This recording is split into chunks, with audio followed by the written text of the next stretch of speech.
విక్రమార్క 9.5 ఏళ్లలో 1.10 లక్షల కోట్ల బకాయిలు.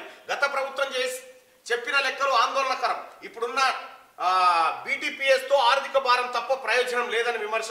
మనుగూరులోని భద్రాద్రి పవర్ ప్లాంట్ సందర్శించిన డిప్యూటీ సీఎం. నేను ఎప్పుడో చెప్పిన, భద్రాద్రిలో కడుతున్నటువంటి పవర్ ప్లాంట్ ఏదైతే ఉందో అది India bulls company third generation, అంటే పాత జనరేషన్ సంబంధించిన వస్తువులతో తయారు చేస్తుంది. దాంతో విద్యుత్ ఉత్పత్తికి ఎక్కువ ఖర్చు అవుతుంది. దాంతో ఏమి లాభం? కేసీఆర్ కాళేశ్వరం ఎంత పెంట చేసిండో భద్రాద్రి పవర్ ప్లాంట్ అంతే పెంట.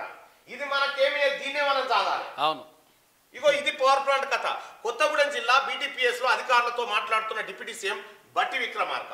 అసలు కథ ఏంటంటే, గత బీఆర్ఎస్ ప్రభుత్వం పవర్ సెక్టార్ ను నిండా ముంచేసిందని, వారు చేసిన తప్పిదాల వల్ల విద్యుత్ సంస్థలు పీకల్లో తప్పుల్లో కూరుకుపోయాయని డిప్యూటీ సీఎం విద్యుత్ మంత్రి మల్లు బట్టి విక్రమార్క మండిపడ్డారు.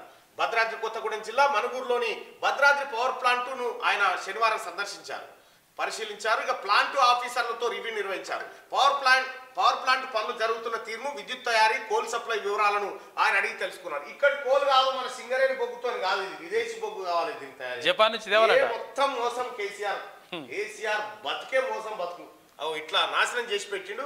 ఇప్పుడు 1000 కోట్ల రూపాయలు అప్పులు తెచ్చి కుమరిచ్చే, ఆ అప్పులు ఎవడు కట్టాలి? ఇది పోనీ ఎక్కడికి వస్తుందంటే అది లేదా. భద్రాద్రి యాదాద్రి అని చెప్పాడు. బయట మార్కెట్ లో 2.5-3 రూపాయలకు యూనిట్ దొరుకుతా ఉంది. ఈడ తయారు చేస్తే 6-7 రూపాయలు పడుతుంది. చూడిగా 6-7 రూపాయలు.